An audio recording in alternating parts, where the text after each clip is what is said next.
Welcome, my name is Dany Oakes and I am doing a bunch of beginning guitar lessons right now.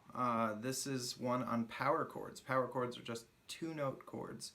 Almost always just playing two strings. Occasionally you can play three strings and you're getting the same two notes. This three-string one has E, B, and E notes. So when I play all three of them together, it sounds like that. When I play just two of them, it sounds like that. It's basically the same sound. So I almost always teach people the two-string one. I think a lot of times it even sounds better.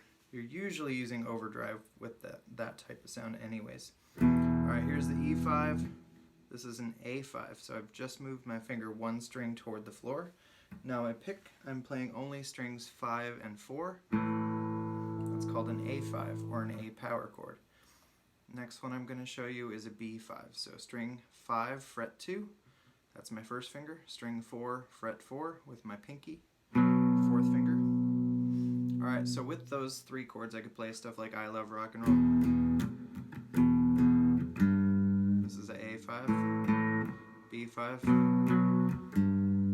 Now this extra note that I just did there, that's a G note. It's string 6, fret 3. And that's just the one string. So to get that kind of thing, you have to develop a little bit more pick control. One thing that we're going to want to do is just really make like a semicircle with the pick. It's not really just a down motion. It's down in toward the instrument, pull out away from the instrument. So your pick actually makes this type of motion. And the tighter you make that motion, the fewer strings you're going to hit. Alright, so that is a great thing to practice. E5, A5, and B5. And that is called a 1-4-5 chord progression in E. Another thing about 5 chords is they're not major or minor. There aren't enough notes to determine whether they're major or minor. So they actually can replace an E minor chord or an E major chord or an E7 chord or an E minor 7 or an E major 7. So, you know, learning these two-note chords is actually super valuable because if you don't know a lot of more complicated chord names yet, you can replace that with a simpler chord and that's going to sound just fine. In fact, a lot of times music sounds better when we're not playing the exact same thing that somebody else is doing. You know, if you're playing a song and everybody's playing an E chord, it really doesn't add that much to the song. If you have like 3 or 4 people playing the same chord the same way. But if somebody's playing this, even a different rhythm,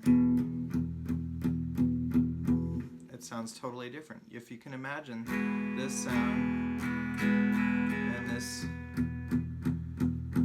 going on at the same time, that actually might sound really nice together. So practice those power chords, E5, A5, and B5. Like and subscribe and come back to the channel to see more great guitar lessons. Let me know what you guys want to learn. Thanks a lot. I'll see you next time.